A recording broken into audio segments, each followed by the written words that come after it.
All right, let's jump right in.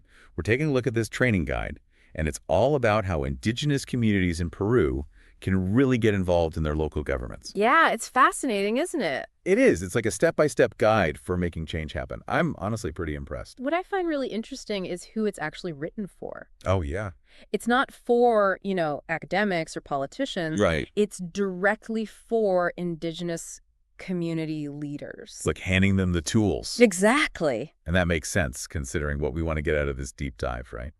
To understand how these communities can use their rights to actually shape local development and ensure they're being heard at the government level. Absolutely.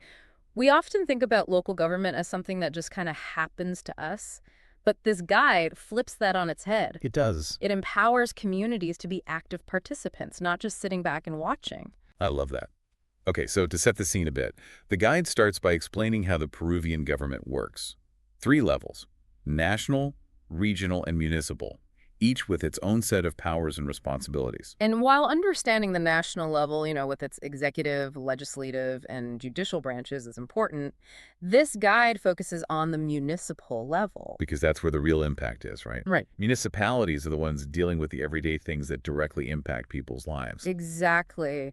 Water, electricity, roads, bridges, all those things, plus the overall development of the communities. Makes sense. And it's not just about providing the bare minimum either. The Yeah. guide really emphasizes this idea of buen vivir. Which means, It translates to good living. It's about the municipality promoting the well-being of all residents. that's a cool way to put it. It's not just fixing potholes. It's about creating a thriving community. Exactly. Now, to understand how that actually works, we need to know who's making decisions at the municipal level. Well, each municipality has a mayor who's kind of like the CEO. Okay. They put plans into action and manage everything. Got it. But they're not alone. There's also the municipal council, and that's where it gets interesting. The guide mentions the council a lot. They're like a mini Congress. Yeah. They approve development plans, set the budget, and even enact local laws on all sorts of things. So they hold a lot of power. It sounds like if indigenous communities want to have a say in how their municipality operates, the council's where they need to focus. Exactly. And get this, in Peru, these municipal council meetings are public. Really? Anyone can go and watch how decisions are being made. That's incredible. So instead of feeling shut out, they can actually see how the wheels turn. It's about transparency and giving communities a chance to understand the process. I love that. But just watching isn't enough, right? This guide's all about taking action. What are some of the ways that indigenous communities can actually participate and make their voices heard? Well, one of the main avenues is through something called the Junta Delegados Vecinales. Essentially, it's a platform for community representatives, including indigenous communities, to bring their concerns to the municipality and suggest solutions. So it's like having a direct line to those in charge. Are there other ways to get involved besides this junta? Oh, definitely. The guide also talks about the Consejo de Coordinación Local de Desarrollo, or CCLD. What's that? It translates to Local Development Coordination Council. Okay. And this is where it gets even more collaborative. How so?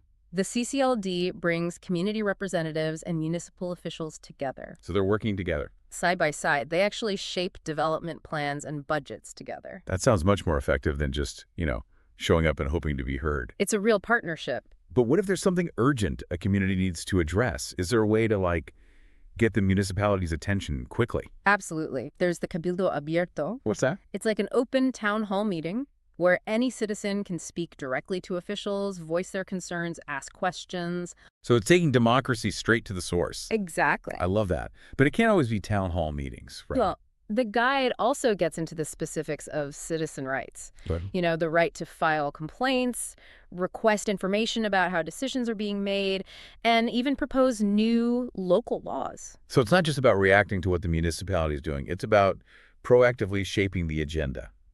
Exactly. That's powerful. But what happens if a community feels like, the municipality just isn't listening or isn't acting in their best interests? Is there anything they can do? That's where we get to control Vecinal. It's basically about citizens holding the municipality accountable. So it's one thing to have the right to speak, but it's another to have the power to make those words matter. Right. And the guide provides some tools for control Vecinal. Like what? Well, there's the Revocatoria de Autoridades, which is essentially a recall election. Wow, that's pretty intense. It's like saying, We can replace you if you're not doing your job. It's not quite that simple.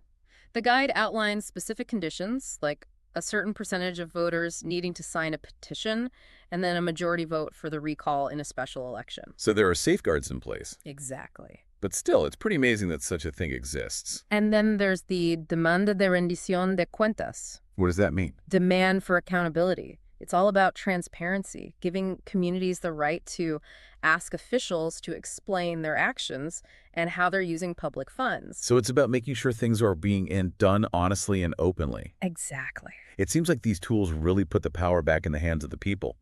But being realistic, influencing policy is one thing, but often change comes down to, resources. How does the guide address the financial side of things?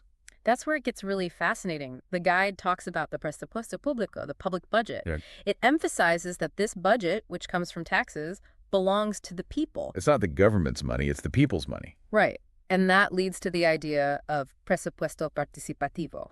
Participatory budgeting. Yes. It gives citizens a direct say in how a portion of the budget is spent. So communities can actually suggest projects and fight to have them included in the budget. Exactly. That's taking civic engagement to a whole new level. The guide highlights several benefits of this. Like what? Well, it leads to greater transparency because communities can see where their money's going. It also gives them a sense of ownership over projects since they're directly involved. And ultimately, it strengthens the relationship between the municipality and its residents. Sounds like a win-win for everyone. I know. But I'm curious, how does it actually work in practice? Who's involved? It's a collaborative process with lots of different people. Okay. You have government officials managing the budget, community representatives bringing their project ideas, technical teams assessing those ideas, and oversight committees making sure everything's above board. So it's a complex system, It is. but that complexity seems necessary to make sure everyone's voice is heard and things are done fairly. Does the guide give any real-world examples? It does. It uses a hypothetical situation to explain things. Oh, what is it?